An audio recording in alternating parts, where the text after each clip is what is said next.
Hello, dear students. Get ready for a fun audio lesson of English ahead. Here we will learn and have a great time together. Unit 4 17 Oranges. Oranges. I loved them. I used to eat them all day and every day. But one day a policeman gave me a scare at the docks. He caught me, red handed, with 17 oranges hidden away in various pockets. He locked me up and I have never eaten an orange again. I used to drive a little pony and cart for the Swift delivery company in those days, and a lot of my pickups were at the docks.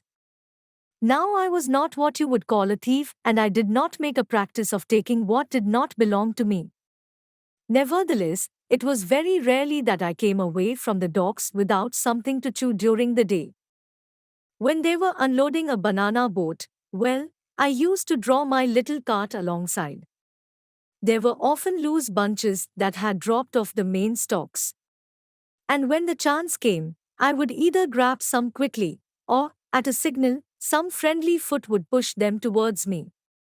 Then I used to hide them under my apron.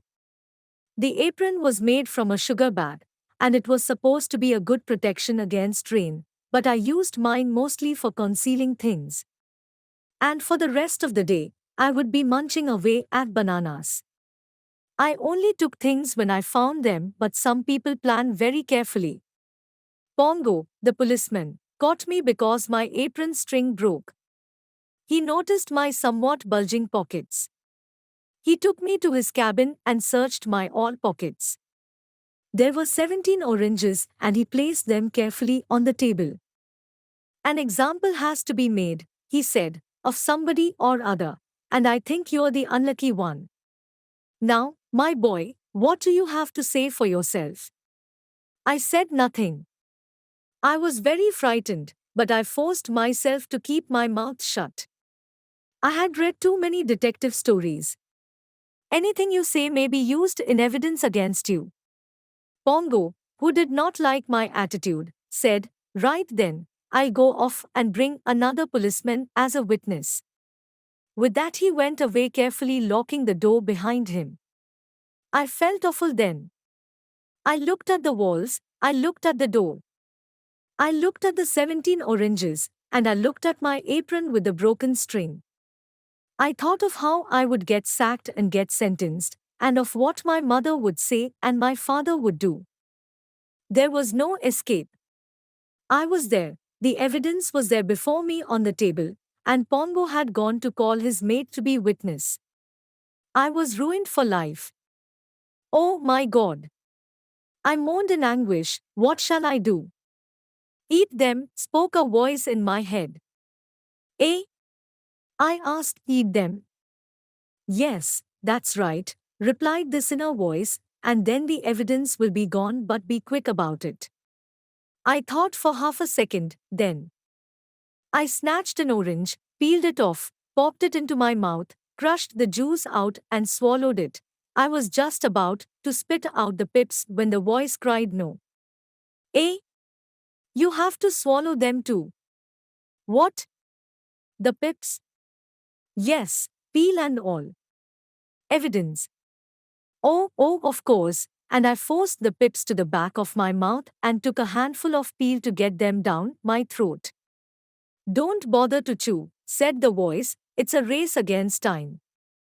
It certainly was a race against time. After that first orange, I took out my penknife, slashed the rest of the oranges into chunks, and gulped them down as fast as I could pick them up. "Don't chew it," said the voice. "There isn't time, swallow it. Be quick. Swallow it." There were still 3 oranges on the table when I heard Pongo outside. I stopped. My stomach was nearly full. "Be quick. Swallow them," said the voice in my head. Luckily, Pongo and the other policeman were held up. This gave me a few more minutes. I must swallow all the oranges, I thought. Only 3 left. I swallowed the first one, and then the second one. I finally managed to finish off the last piece of the last orange.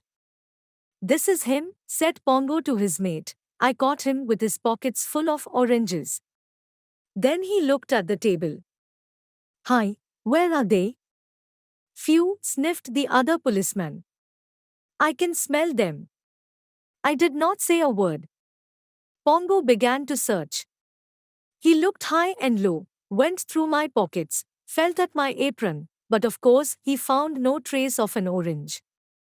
Finally, he figured out what must have happened, but even then he couldn't believe it. 17 oranges, he kept murmuring, big ones at that. How has he managed it? I said nothing. I could not be charged with stealing because Pongo had no evidence, and I suppose he did not want to be laughed at. So all he could do was to shout, while I kept my lips shut tight, and then he had to let me go. I told my friend Ali about the 17 oranges. Pongo locked you in that hut for half an hour, said Ali. He had no right to do so. You can get him into trouble for that. But I never was the vindictive type, and I had learnt my lesson. It was days and days before I could stand really still and think clearly, because those 17 oranges, peels, pips and all, kept working away at my insides in a very upsetting way.